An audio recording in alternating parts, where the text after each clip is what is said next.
성이다 하면 일단 내가 너무 그쵸. 낯설어요. 네, 낯설고 응. 아이들보다 오히려 더 부모가 부끄럽고 그 얘기를 꺼내는 것 자체가 민망스럽다는 생각이 있으니까 오히려 아이들은 순수하게 묻는 질문에 그렇죠. 맞아요. 어른들이 당황해가지고 맞아요. 예. 아이들이 이런 질문 많이 하잖아요. 엄마, 아기는 어떻게 생겨? 그죠. 그럴 때는 어떻게 답변하면 좋을까요? 혹시 우리 아이들 질문한 적 있었나요? 저희 아이는 물어봤을 때 제가 이제 책을 꺼내서 이제 읽어줬어요. 정자와 난자가 만나서 다행히 그 다음 질문은 하지 않았는데 네. 혹시 그 다음 또 질문을 그래서 어떻게 만났는데 등등을 그렇죠. 물어보면 맞아요. 되게 난감할 것 같아요. 맞아요, 네. 맞아요. 그래서 사실은 이게 내가 이렇게 언어로 설명하는 게 사실은 좀 한계가 있습니다. 잘하셨잖아요. 그림책을 보고 설명을 해줬다라고 이제 말씀을 주신 것처럼 내가 설명할 수 있는 언어로 설명을 하시면 돼요. 근데 이 설명하기 굉장히 어렵다. 근데 이제 여기서 우리가 굉장히 핵심은 무엇이냐면 아이가 이런 질문을 했을 때 아이가 질문을 한 요지가 무엇이냐, 아이는 어떤 지식적인 측면의 답을 기대를 한 것이냐, 아니면 정말 그냥 아이가 어떻게 생기는 것인지 단순히 호기심에서 질문을 한 것이냐. 아이가 질문을 한 배경은 어떨 것 같아요? 딸이 있고 하니까 역할놀이 되게 많이 하는데 아, 네네. 뭐 애기가 생겼어, 애기 인형 가지고 와가지고 애기 뭐 놔두고 목욕시키고 뭐 이러다가 물어보더라고요. 그렇지, 그 상황에서. 그래서 아이가 기대하는 건 일단 뭐 지식적인 측면이 아니라는 거예요. 성교육은 태도에 가는 거예요. 태도. 그래서 늘 뭘 생각하셔야 되냐, 내가 지금 설명하는 게 정확한가? 지식적인 측면으로 맞는 것인가? 이것들을 고민하실 게 아니라 내가 어떤 태도를 취하면서 아이에게 반응을 보이느냐가 중요하다는 거예요. 그래서 설명 근행이 조금 틀려도 관계없습니다. 단 아이가 질문했을 때 내가 설명할 수 있는 언어로 설명을 한다. 아이와 눈높이를 마주하면서 같이 하면서 이야기를 해준다라고 하는 태도가 중요하기 때문에 아이가 그런 질문하면 동화책을 보여주고 이야기하실 수도 있고, 정자 남자가 만나서 아니면 엄마 몸속에 있는 아기씨, 아빠 몸속에 있는 아기씨가 만나서 아기가 되지 라고 질문한단 말이에요. 근데 다행히 우리 아드님은 응 그래 하고 말았잖아요. 네, 너무 다행이었어요. 근데 이제 어떤 친구는 그 다음을 묻죠. 그죠, 다음을 물어보죠. 네. 우리 아이는 호기심이 우리 엄마가 설명한 걸로 끝났어요. 이게 거기서 끝났으니까 더 나아가진 않았겠지만 나중에는 이제 정말 어떻게 만났는지 궁금하니까 그럼 어떻게 만났는 대로 또 질문할 수 있잖아요. 네네네. 그러면 제가 중요한 건 뭐라 그랬어요? 태도다, 태도. 그래서 동화책 같은 거 가지고 그냥 보시면서 난자아기씨, 전자아기씨가 만날 수 있는 엄마 몸속에는 보이지 않는 길이 있어, 길.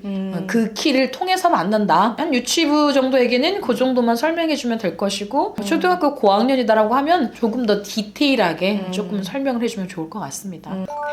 어려운 것 같아요. 어렵게 생각하시면 어려운데 그냥 다른 일상생활 다른 주제로 아이와 이야기하는 것처럼 이 테이블 안에 올린다 그냥 이렇게 생각하시면 일단 어려움이 없을 건데 일단 성이다 하면 일단 내가 너무 그쵸. 낯설어요. 네, 낯설고 응. 아이들보다 오히려 더 부모가 부끄럽고 그 얘기를 꺼내는 것 자체가 민망스럽다는 생각이 있으니까 오히려 아이들은 순수하게 묻는 질문에 그렇죠. 맞아요. 어른들이 당황해가지고 맞아요. 네. 아이를 성교육을 하기 위해서는 부모가 먼저 성교육을 받으시고 준비를 하셔야 되죠. 그죠? 맞습니다. 나부터 성을 좀 더 어떻게 보자면 편안하게 받아들여야 되고 그래야 아이와 함께 편안하게 이야기할 수 있으니까 이런 거 설명하면서 막 식은땀 흘리면서 막 예를 들면 막 얼굴 빨개져서 뭐 이러실 수도 있는 거잖아요, 사실은. 네네. 그래서 준비 과정이 부모부터 필요한 것 같습니다. 저희 첫 아이가 8살이거든요. 여자아이인데. 네네. 근데 유치원 때는 남자친구를 한 번도 안 사귀다가 뭐 이렇게 네네. 항상 여자친구들만 친구로 지내고 있다가 초등학교 되니까 같은 반 짝지랑 성향이 맞아가지고 네네. 차분하고 이러다 보니까 엄청 잘 붙어 다녀요. 네. 근데 얼마 전에 저한테 그러더라고요.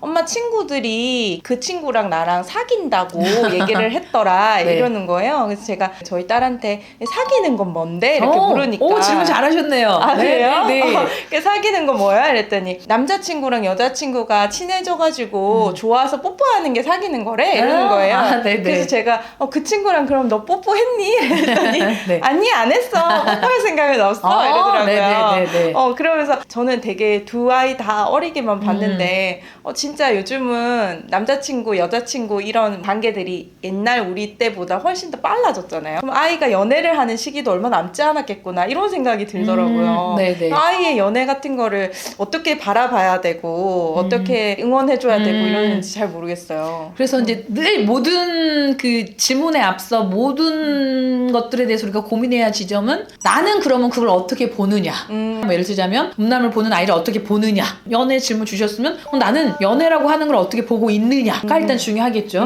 근데 이제 아직은 마냥 좀 어려서 연애 이런 거는 우리 아이하고는 조금 별개일 거라고 생각을 했는데 8살인데 벌써 시작을 했다.